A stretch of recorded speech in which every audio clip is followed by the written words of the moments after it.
Right, so I've just done a full blowdown after finishing the winter barley, and I thought I'd just give you a quick look round whilst I got all the guards off. It will be a quick look round because I haven't got long and I don't want to take up too much time in the video because you'll all get bored. But so I guess if we start at the front, you start with the header. Obviously the header cuts the crop and gathers it into the middle, and then it goes out the back of the header and up this feeder house. So this is a bit like an elevator. It's spinning round, it goes all the way up there into the combine, and it sucks the crop up in there into the drum. Let's see if we can see the drum. Not very easily. How can we see it? Maybe in here. You can see the back of it. So we've got a concave there, is the bit that you can see, and then there's a big drum in there with some brass bars on, and it all goes, the crop goes through there. That drum is spinning around at 950 RPM or whatever it is, 1000 RPM. So it drags all the crop through there whilst thrashing the crop, rubbing all the crop together, and all the grain, well, I'd say 90% of the grain, I think it's 90%, might be a guess, drops out through the concave onto these augers here, and then up onto the sieves.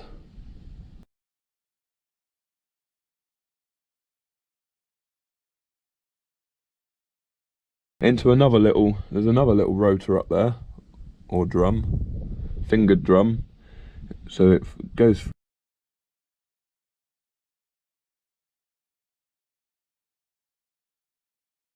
through there. These got these little holes in the bottom of there for more grain to drop through, and then it goes into the bottom of this drum. Now, this is the T series drum, so like if you've got a W series, it won't have this. Well, it won't have that middle one either. It literally just goes, I'm pretty sure it just goes from the drum and concave straight up onto the straw walkers. So this is the T series rotor or drum. So it's basically another fingered drum and concave with more slats for the grain to drop through and out into the sieves. Just trying to get every little bit of, trying to get as much grain out of the straw as it can. So, what should we look at? I guess the best thing to do now is to jump up on top, and I'll show you the straw walkers, which is the next place where the straw goes.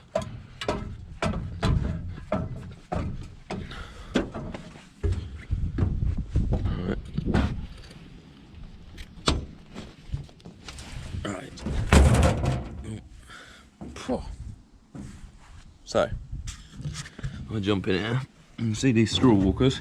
So this is a 6 straw walker machine. There's a bit of barley straw in there. Whew. I'll get down there and dig that out in a minute. So these walkers, they all, what's the word to explain it? I'm not sure. Basically, they're all on a cam, so they're shaking, and which is not shaking, but they're moving around in a circular motion, which is bringing the straw, which makes the straw move up to the end here, but also it's shaking out all the last little bits of grain that are in the straw. And then lastly, it drops down off the end of the straw walkers out onto the ground. Now, these are the little sensors what I talked about last week, grain loss sensors. There's one there and one there. So they're right at the end of the straw walkers, and they tell me if there's any grain still dropping out of the straw when it's right at the end. Right, so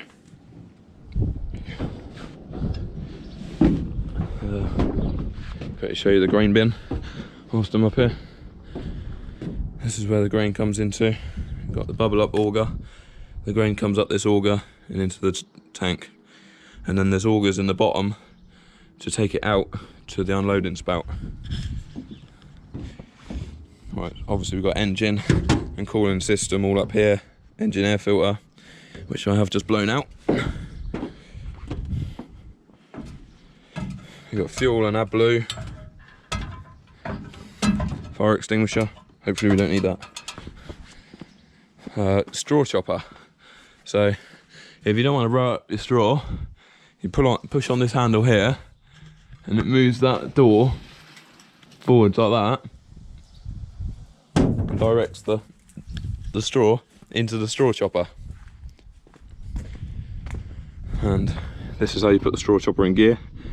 Push that dog clutch in, and then the straw chopper will spin round. I'm going to switch that back now before I forget, and we have a massive block up.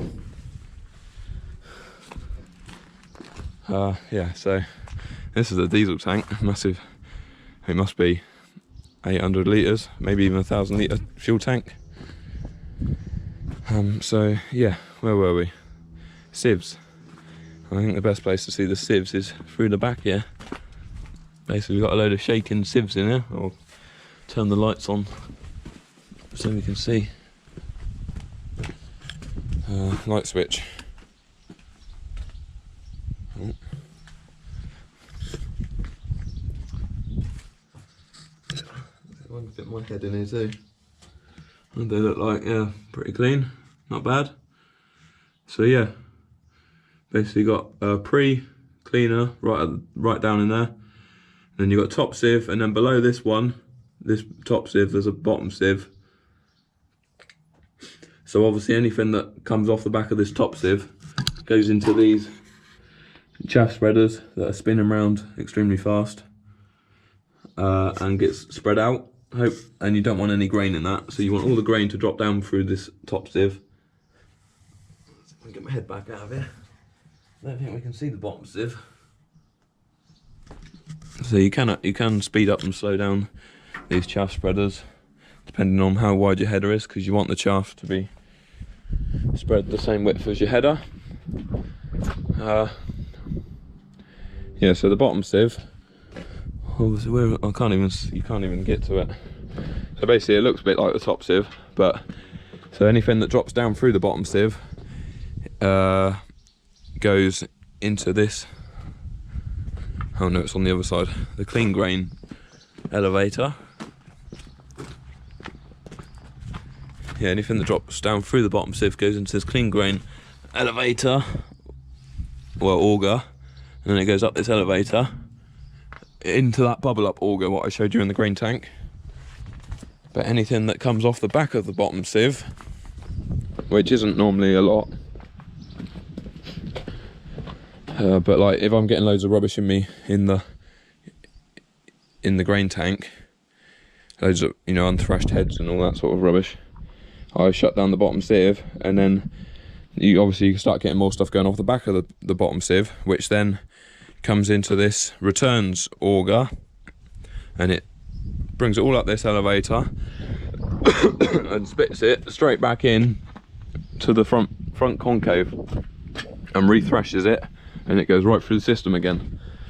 So, but I bet very rarely have much going around the returns. So yeah, we've got all this chain and gears here. They run the two augers what were in the bottom of the grain tank, and the unloading spout, no, that's got its drive on the inside. Yeah, so yeah, lots of hydraulic pipes and belts. You can see all the gearbox and that up there. We got fan. When you hear me talking about putting the wind up and stuff, we've got this massive fan in the bottom of here which blows air up into the sieves, up into the bottom of the sieves to keep the sieves clean, you see. What else we got? I think that's about it really. I better get these guards back on and get ready for combining. Yeah, loads more belts.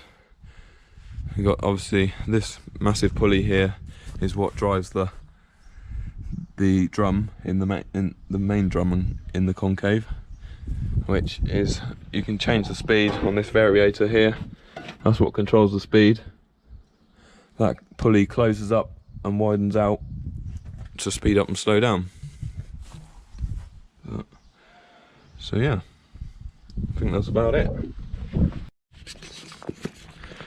Right, I forgot to mention the stone trap. So the stone trap is up here in the bottom of the concave, main front concave, and it's got this door here to close it by pulling on this handle. And basically, any stones so if I'm cutting some flat grain or something, some flat corn, I accidentally scoop up the stone, it drops straight into that stone trap, instead of the stone going right through the combine and causing any damage. So yeah, that's a nice thing to have.